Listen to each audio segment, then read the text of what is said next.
Bien-aimés du Seigneur, chaque année, le Seigneur nous offre le temps de carême, qui est un temps de grâce au cours duquel, à travers sacrifices et restrictions, il nous aide à faire un pas de plus vers lui. Le carême repose sur 3 piliers fondamentaux: le jeûne, la prière et l'aumône. Aujourd'hui, nous voulons vous parler de l'un de ces piliers du carême, le jeûne. Rappelons-nous qu'après la proclamation faite par le prophète Jonas, la chose parvint au roi de Ninive, et il fit faire une proclamation dans tout Ninive. Il dit: hommes et bêtes, gros et petits bétail, ne goûteront rien, ne mangeront rien et ne boiront pas d'eau. On se couvrira de sacs, on criera vers Dieu avec force, et chacun se détournera de sa conduite mauvaise et de l'iniquité que commettent ses mains. Jonas chapitre 3, du verset 7 au verset 8. On comprend de là que le jeûne est un exercice de piété qui nous aide à nous détourner du mal pour nous tourner vers Dieu. Celui qui fait le jeûne fait l'expérience de la faiblesse. Il fait l'expérience du manque. Il fait l'expérience du vide.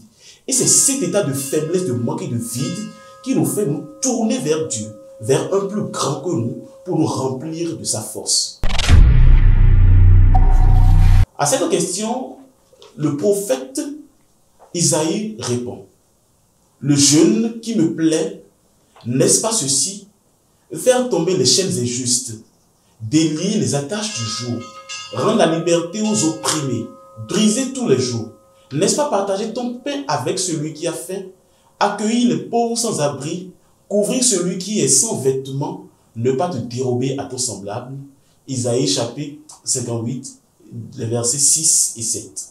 En clair, le jeûne qui plaît à Dieu, c'est le jeûne qui nous convertit de l'intérieur. C'est le jeûne qui change notre cœur de pierre pour nous donner un cœur de chair.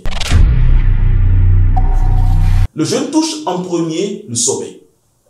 En effet, le jeûne s'accompagne d'un temps de veille pour la prière. Il faut jeûner du sommeil afin de se mettre en prière. Le jeûne touche le jour et la nuit, comme ce fut le cas avec notre Seigneur Jésus-Christ au désert.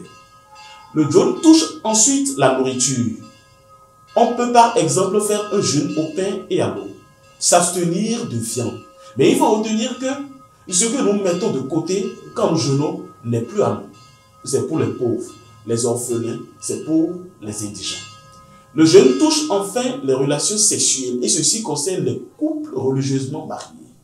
Le jeûne étant un temps d'ascèse et de combat contre les désirs de la chair en vue d'une plus grande communion avec Dieu et avec Dieu seul, il est important de diminuer au maximum les sollicitations de la chair en vue de cette communion avec le Seigneur. Bien-aimés du Seigneur, merci pour la qualité de votre écoute et à très bientôt sur Miséricordia.